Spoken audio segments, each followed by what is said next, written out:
ఓ రోజు సాయంత్రం రామలింగయ్య రాజభవనం నుండి చాలా సంతోషంగా ఇంటికి తిరిగి వచ్చాడు. రామలింగయ్య ఆనందాన్ని చూసి ఆయన భార్య వసుధ అన్నది,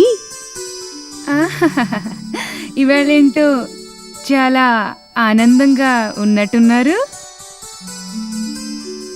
కాదా మరి, ఇవాళ ఆనందంగా ఎందుకు ఉండకుండా ఉంటాను? ఇవాళ ఏమైందేమిటి? చూడు వసుదా, ఇవాళ దర్బారులో ఉన్నవారందరికీ కృష్ణదేవరాయల వారు ఆయన తోటలోని వంకాయల పులుసుతో విందు చేశారు. ఆ వంకాయల పులుసు తిన్న తర్వాత నాకు చాలా సంతృప్తిగా ఉంది. వంకాయ పులుసే కదా తిన్నది, అది నేను కూడా చేస్తూ ఉంటాగా ఎన్నోసార్లు. నువ్వు చేస్తుంటావు సరే, కానీ రాజుగారి తోటలోని వంకాయల రుచే వేరు కాబట్టి చెబుతున్నాను.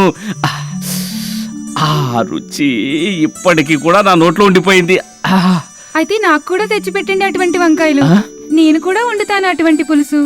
అయ్యయ్యో, అలా చేయడానికి వీలు లేదు. ఎందుకు? అబ్బా, అవి రాజుగారి తోటలో వంకాయలు కనుక రాజుగారు ఎవ్వరినీ కూడా ఆ తోటలోనికి వెళ్ళనివ్వరు. అంతేకాక ఎవ్వరికి వంకాయలు కూడా ఇవ్వరు. ఇప్పుడు ఎక్కడి నుంచి తేరు ఆ వంకాయల్ని? నాకేమీ తెలీదు. నాకొకటి మాత్రం బాగా తెలుసు, మీరు ఏదైనా చెయ్యాలని నిశ్చయించుకుంటే మీకు సాధ్యం కానిది ఏమీ లేనే లేదు. అయితే మరి తీసుకురండి ఆ వంకాయలు. ఇంకా చూడండి, మన మురళి కూడా తింటాడుగా. కానీ దొంగతనం చేయటం మంచిది కాదు వసు. నాకేమీ తెలీదు. మీరు ఇప్పుడంటే ఇప్పుడు రాజుగారి తోట నుంచి వంకాయలు తీసుకురండి. అలాగే అలాగే తీసుకొస్తాను, కానీ కాస్త నెమ్మదిగా మాట్లాడు, ఎవరైనా వింటారు.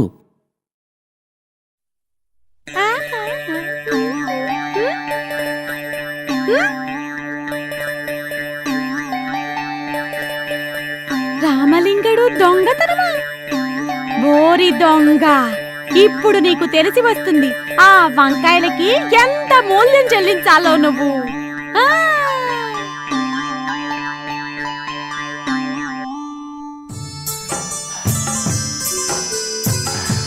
ఇప్పుడు చూడండి, ఈ వంకాయ పులుసు కూడా మీ రాజుగారి పులుసులాగే ఉంటుందో లేదో. ఉండకేం చేస్తుంది, వంకాయలే అటువంటివి. ఉండనివ్వండి ఉండనివ్వండి. మీరిక మురళిని లేపండి. వద్దు వద్దు, వాడిని లేపాల్సిన అవసరం లేదు. నిద్రపోతూ ఉంటే నిద్రపోనిలే. మరి వాడిని కూడా తిననివ్వండి. ఈ పులుసు ఎంతో బాగా కుదిరింది. మళ్ళీ ఎక్కడి నుంచి వస్తుంది? అలాగే అలాగే లేపుతా. అయ్యో అయ్యో, నీళ్లు తీసుకుని ఏం చేస్తున్నారు? నువ్వు చూస్తూ ఉండు. అయ్యో,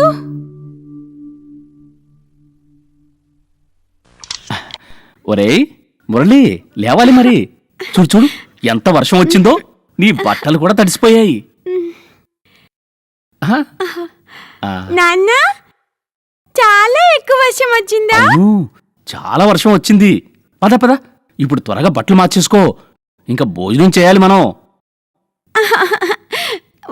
వద్దు నాన్న, నాకు తినాలని లేదు.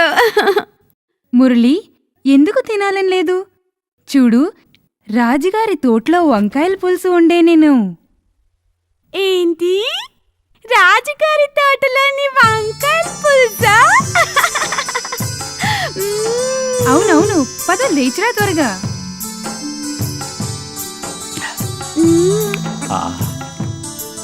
బల్లి, నిజంగా పులుసు చాలా బాగుంది.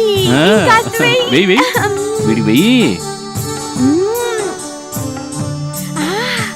చాలా బాగుంది. ఏవండి, అవును, చాలా బాగుంది కదా ఈ పులుసు. నేను చెప్పానుగా మీకు.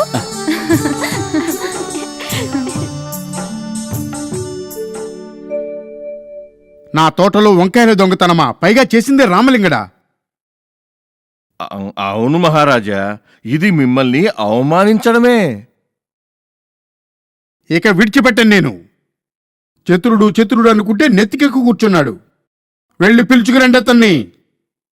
ఎలా బుద్ధి చెప్తానంటే జీవితాంతం వంకాయ పులుసు మాట ఎత్తనే ఎత్తడు. మహారాజా, మీరు పిలిపించారా? రామలింగయ్య, ఏమిటి మేము వింటున్నది? ఏమిటి మహారాజా? నిన్న నువ్వు మా తోటలోంచి వంకాయలు దొంగిలించావా? ఇదేమి నింద మహారాజా. నేనెందుకు మీ తోటలో వంకాయల్ని దొంగలిస్తాను? నిన్న సాయంత్రం మీరే కదా మాకు విందు చేయించింది. మరి ఆ, ఏం వదిన గారు, రామలింగయ్య గారు నిజమే చెప్తున్నారా? అదేమన్నమాట? మా వారు మీ తోటలో వంకాయలు దొంగతనం చేసే ప్రసక్తే లేదు. అయ్యా, మా ఆయనకి వంకాయ పులుసు ఎంతో ఇష్టమైనది. ఆయన మీ నియమాలకు విరుద్ధంగా ప్రవర్తిస్తే ఆయనకు ఆ పులుసు మళ్ళీ ఎప్పుడైనా లభిస్తుందా? నీ మాట నిజమే, కానీ నా తోటలో వంకాయలు దొంగతనం జరిగింది, అది మాత్రం నిజం. మరి ఆ దొంగతనం చేసింది ఎవరు? మహారాజా, వీళ్ళని ఏమడుగుతారు మీరు వంకాయల దొంగతనం గురించి? ఇది ఎలక్కి పిల్లి సాక్ష్యం అన్నటువంటి మాట. నేను వీళ్ళ కొడుకును తీసుకురమ్మని కోటయ్యను పంపించాను. ఆ? ఆ పిల్లవాడు రాగానే తెలిసిపోతుంది ఏది నిజమో ఏది అబద్ధమో. పద పద పద పద పదమంటుంటే పద పద పద.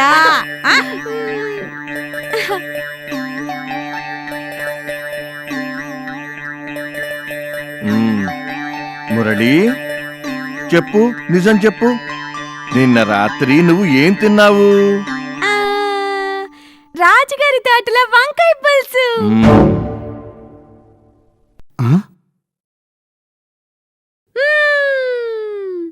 మహారాజా, నేను చెప్పాను కదా రామలింగయ్యే వంకాయలు దొంగలించాడని. కానీ అది నేను చెప్పాను, మీకు తెలుసు కదా. లేకపోతే చీకటి పడేలోగానే మీరు గుర్రు పెడుతూ ఉంటారు. కానీ ఆ వంకాయ పులుసు నువ్వు ఎప్పుడు తిన్నావు? ఎప్పుడైతే గట్టిగా వర్షం పడిందో అప్పుడు తిన్నాను.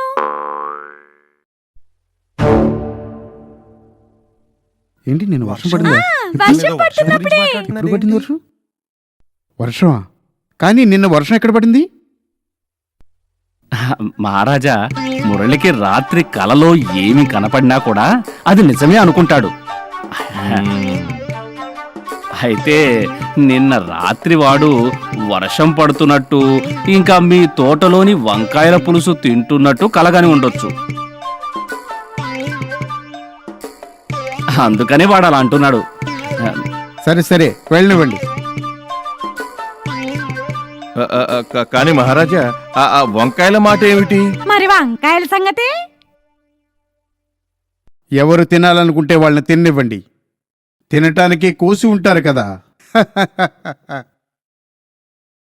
ఈ విధంగా రామలింగయ్యపై పడ్డ దొంగతనం నింద రుజువు కాలేకపోయింది. రామలింగయ్య తెలివి ముందు రాజుగారు కూడా ఏమీ చేయలేకపోయారు. అంతేకాదు, పాపం రాజపురోహితుల వారి నోరు మూతపడిపోయింది.